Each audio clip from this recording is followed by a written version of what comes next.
Pemirsa, Ombudsman Republik Indonesia memanggil PJ Gubernur Sumatera Selatan Ellen Setiadi terkait carut-marut PPDB tahun ajaran 2024-2025 di Sumatera Selatan.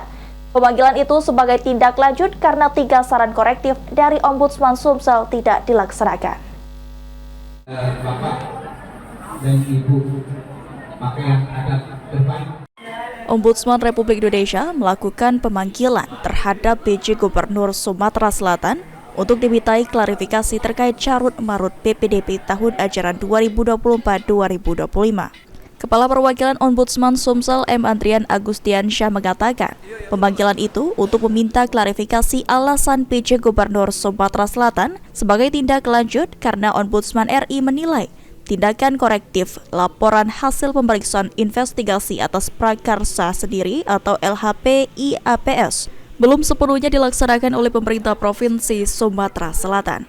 Selanjutnya, laporan ini akan menjadi kewenangan dari pusat. Beberapa bahan serta laporan pemeriksaan dari inspektorat juga telah diserahkan.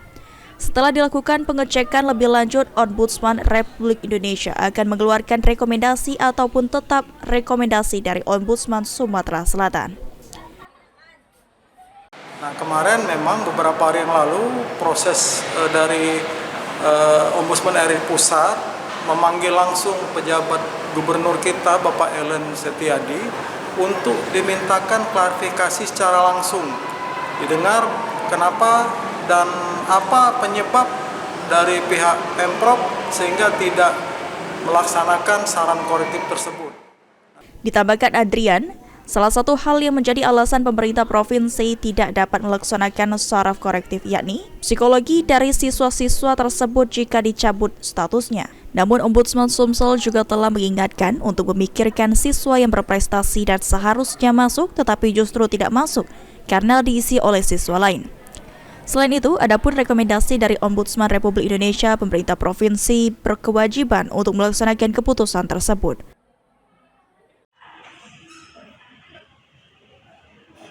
Ilham Wahyudi, PAL TV.